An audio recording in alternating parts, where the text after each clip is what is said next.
Hello friends, स्वागत है आपका फिर से एक नए वीडियो पर। तो देखो फ्रेंड्स, आज के इस वीडियो में वही हम कंटिन्यू करेंगे जैसे कि हम प्रायिकता में पढ़ रहे थे प्रश्नावली 13.3। और कौन सा टॉपिक चल रहा था हमारे पास? बेज प्रमेय।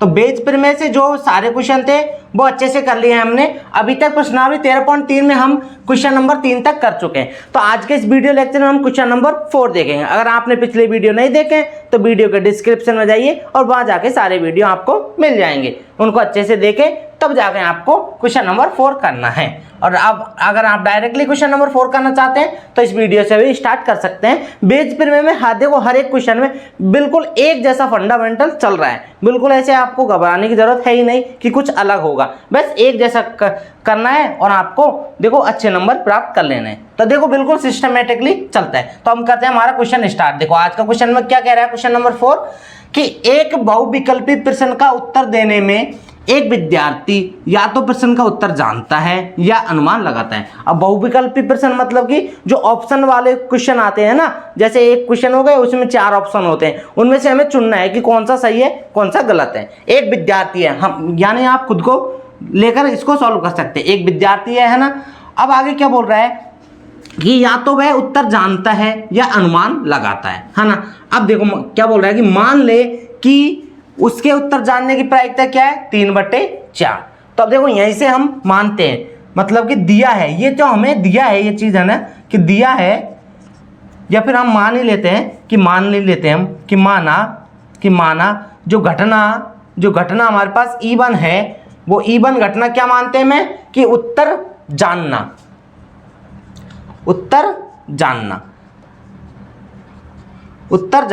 मतलब उसके उत्तर जानने की प्रायिकता कितनी है, 3/4। तो इसकी प्रायिकता ऑफ E1 क्या है, उत्तर जानने की प्रायिकता कितनी हो जाएगी, 3/4 हो जाएगी। सिंपल है, आराम से, कोई क्लियर दिक्कत नहीं है ना। ऐसे ही अनुमान लगाने की प्रायिकता, तो जो घटना है मेरे पास E2, तो घटना E2 क्या हो जाएगी, अनुमान लगाना है ना। देखो घटना E2 क्या हो गई, अनुमान लगाना। तो प्रायिकता ऑफ E2 का मतलब क्या हो जाएगा, प्रायिकता ऑफ E2 मतलब अनुमान लगाना, यानी कि अनुमान लगाने की प्रायिकता क्या हो जाएगी, देखो अनुमान लगाने की प्रायिकता 1/4। यहाँ तक क्लियर, यहाँ तक कोई दिक्कत है, आराम से सॉल्व हुआ होगा, बिल्कुल है ना। अब आगे देखो क्या बोल रहा है कि अनुमान लगाने की प्रायिकता 1/4 है। अब बोल रहा है वो कि मान ले कि छात्र के प्रश्न के उत्तर का अनुमान लगाने पर सही उत्तर देने की प्रायिकता क्या है, 1/4। मतलब कि उसने अनुमान लगाया और एक देखो 4 ऑप्शन होते हैं हमारे पास, उनमें से हम एक को ही तो टिक करेंगे ना, तो इसकी प्रायिकता क्या हो जाएगी, 1/4। तो वही तो दिए ना 1/4। अगर आपको मान लो क्वेश्चन आता है करेक्ट, तो उसकी प्रायिकता क्या हो जाएगी, 1, क्योंकि हमें डायरेक्ट उसी पर तो टिक करेंगे ना जो आता है उसी पर, तो इसकी प्रायिकता क्या हो जाएगी, 1 है ना। तो अब देखो क्या बोल रहा है कि इस बात की क्या प्रायिकता है कि कोई छात्र प्रश्न का उत्तर जानता है और यदि यह ज्ञात है कि उसने सही उत्तर दिया है, तो जो हमारे पास घटना ए है वो क्या माने। हमें बस यहाँ से ये सोचना है कि जो आगे हम बेज प्रमेय के क्वेश्चन सॉल्व करते हैं तो घटना ए क्या मानना है। तो देखो घटना ए क्या मानना है कि इसने बोला है, देखो आगे कि छात्र ने प्रश्न का उत्तर अनुमान लगाने पर सही उत्तर दिया। तो मतलब कि जो माना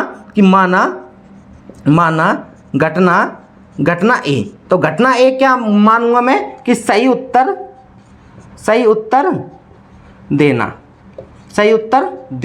देना या फिर, हाँ बिल्कुल सही उत्तर देना या फिर लगाना, जो भी ठीक है वो है ना। तो अब देखो उसने उत्तर जानता है और उसके बाद सही उत्तर दे देता है, इसकी प्रायिकता तो 1 हो जाएगी। ऐसे ही अनुमान लगाने पर जो सही उत्तर देगा तो इसकी प्रायिकता कितनी दे रखी है, 1/4। तो वो हमें सेपरेशन प्रायिकता से जो हमारे स्टेप चलते हैं उसी में काम आने वाली है। ये देखो कि PA/E1 क्या हो जाएगी, देखो PA/E1, ए क्या है मेरे पास, सही उत्तर जानना, और E1 क्या है, उत्तर जानने पर सही उत्तर जानना। तो हम क्या लिखेंगे यहाँ पर, उत्तर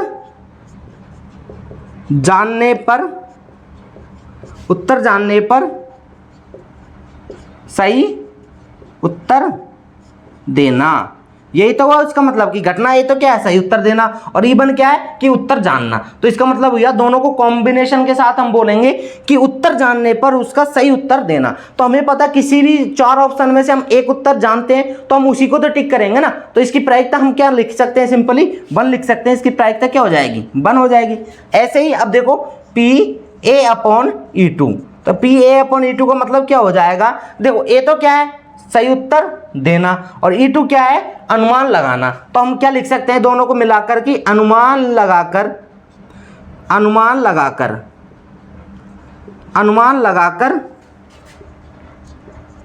सही उत्तर देना।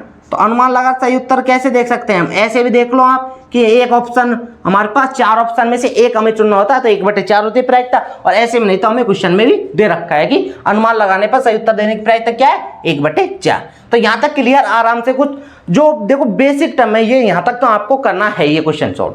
अब आगे देखो क्या करना है, हमें ज्ञात करना है। ज्ञात क्या करना है, देखो ज्ञात क्या करना है, देखो कि ज्ञात करना है कि इस बात की प्रायिकता क्या है कि कोई छात्र प्रश्न का उत्तर जानता है। तो हमें ज्ञात करना है कि छात्र प्रश्न का उत्तर जानता है, और क्या है कि यदि यह ज्ञात है कि उसने सही उत्तर दिया। तो हम इसको ऐसे भी लिख सकते हैं, थोड़ा उल्टा भी लिख सकते हैं, यदि यह ज्ञात है कि उसने उत्तर सही दिया तो छात्र के उत्तर जानने की प्रायिकता क्या होगी। तो इसका मतलब क्या है कि वो उत्तर जानता भी है और सही उत्तर भी देता है। तो उत्तर जानता है और सही उत्तर देना मतलब कि अब हम क्या करेंगे, यहाँ पर बेज प्रमेय में क्या हो जाता है, इसका उल्टा हो जाता है कि P(E1/A). तो इधर E1 क्या है कि उत्तर जानने पर सही उत्तर देना। तो छात्र का उत्तर जानता है ये हमें निकालना है। इसका मतलब यही हुआ कि ऊपर वाला हमें ज्ञात करना होता है और नीचे वाला दे रखा होता है। और यहाँ पर लिख सकते हैं जबकि वह उसने, आगे लिख सकते हैं हम यहाँ पर कि जबकि उसने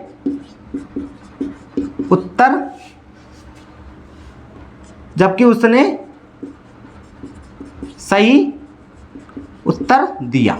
आया समझ में कि ये क्या है, हमें ज्ञात करना है कि अब देखो E1 का मतलब कि उत्तर जानना, जो हमें निकालना है कि छात्र का प्रश्न का उत्तर जानना ही तो निकालना है, और ए का मतलब कि जो घटना हमें हो चुकी है, सेपरेट प्रायिकता में यही तो होता है। तो ए घटना क्या है कि सही उत्तर देना। तो हमने यही तो लिख रहा है कि जबकि उसने सही उत्तर दिया। आई होप ये क्लियर हुआ होगा कि हमें जो निकालना है वो क्या निकालना है। तो देखो ये अगर यही समझ में आ गया क्या निकालना है, बेस्ट क्वेश्चन हो गया।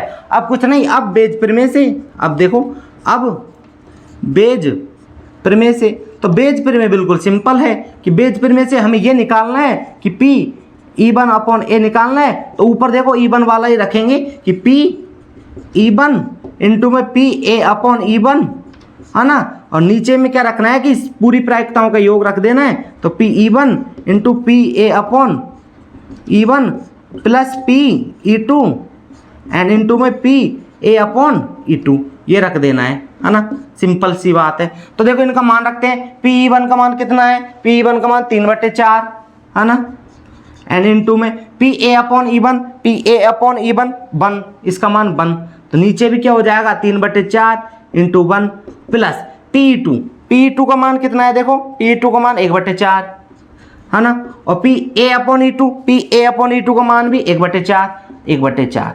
अब इसको सॉल्व किया आगे देखो, तो ऊपर तो हो गए 3/4, नीचे क्या होंगे कि 3/4 प्लस 1/16। तो इसको आगे सॉल्व किया, 3/4 एलसीएम आएगा नीचे 16, तो 4 चौक 16, तो 3 चौक 12 प्लस 1 है ना। तो यहाँ से निकल के आएगा देखो 3/4 इंटू, इसको सॉल्व कर रहा हूँ मैं, 3/4 इंटू 16 तो ऊपर जाएगा और 13 नीचे आ जाएगा। तो इसको काटो, 4 चौक 16, तो 12/13। तो यहाँ से आंसर आएगा 12/13। क्या आएगा इसका आंसर, 12/13 इसका करेक्ट आंसर हो जाएगा है ना। तो आइए फ्रेंड्स, वीडियो समझ में आया होगा। वीडियो अच्छा लगा वीडियो को लाइक करें एंड चैनल को सब्सक्राइब जरूर करें, और अपने दोस्तों को जरूर शेयर करना न भूलें। अब देखो ऐसे ही हम मिलते हैं अगले वीडियो में, अगले क्वेश्चन नंबर 5 की स्थिति में है ना। तब तक के लिए देखते रहे DC मैथ क्लासेस चैनल पर प्रायिकता। थैंक यू, जय हिंद, वंदे मातरम।